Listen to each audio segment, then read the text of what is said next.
Prairial et Perspectives Talents, c'est l'histoire de Jenny Ogias et de Raphaël Hartmann-Colomb.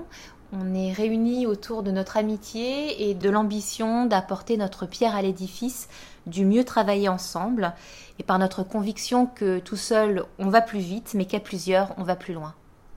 Donc notre ambition, c'est d'organiser des rencontres 3 ou 4 fois par an autour de thèmes d'actualité. L'idée, c'est vraiment de créer une communauté de ressources, d'avoir des personnes qui vont échanger et puiser de nouvelles idées, mais aussi de rompre l'isolement dans lequel parfois on se trouve en entreprise et de faire de nouvelles rencontres. L'égalité professionnelle, c'est un sujet qui nous tient particulièrement à cœur. Nous avons nous-mêmes, dans nos parcours professionnels, connu le plafond de verre et les difficultés inhérentes à la discrimination et aux stéréotypes en entreprise. Et puis, nous avons voulu aussi, puisque ce sujet est d'actualité, de par la loi qui impose aux entreprises de mettre en place un accord, aider les entreprises à mettre en place des solutions innovantes et à ouvrir leur esprit à une nouvelle manière d'envisager ce sujet. La troisième mission que l'on s'est donnée dans le cadre de cette commission, c'est de donner aux PME adhérentes des éléments, des outils qui leur permettent de mettre en œuvre l'égalité professionnelle. Nous avons invité 2 actrices. La première, c'est Fatia Gaz.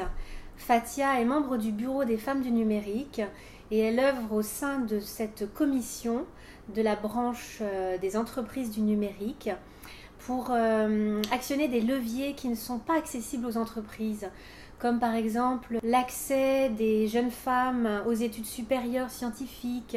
Et la deuxième actrice que nous avons invitée, c'est Poupak Daltsmachi, qui, au sein de Capgemini, a mis en place, avec Géraldine Plénier, un accord ambitieux sur l'égalité professionnelle. Quand vous arrivez avec une autre casquette qui est, il y a un programme des femmes, on est sur du mentoring, on est sur la mixité des métiers, c'est exactement ce que tu fais sur les forums, promouvoir et avoir un langage. Et au-delà d'une démarche avec des indicateurs et des objectifs ambitieux, c'est une évolution des mentalités au sein de l'entreprise qu'elles sont en train de mettre en place. On avait une dizaine d'entreprises et plus de 20 participants à ce petit déjeuner. Donc c'est un vrai succès. Donc déjà, merci à toutes et à tous d'être venus et de nous avoir fait confiance. On a proposé 3 solutions qui sont pour nous des solutions extrêmement pertinentes pour avancer vers plus d'égalité professionnelle au travail. La première des solutions, c'est de mettre en place des parcours pour les femmes au sein des entreprises, parcours avec du coaching, de la formation, des techniques aussi psychocorporelles pour travailler sur les émotions et sur le stress. La deuxième solution, c'est de former au sein d'un même groupe des hommes et des femmes pour travailler ensemble sur les stéréotypes.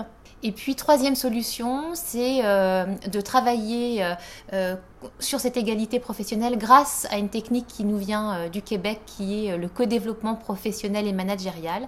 Et donc, on a proposé à nos participants de monter un groupe de co-développement autour de l'égalité professionnelle. Ce groupe va démarrer dès cet été avec une rencontre mensuelle pour travailler sur ce thème-là.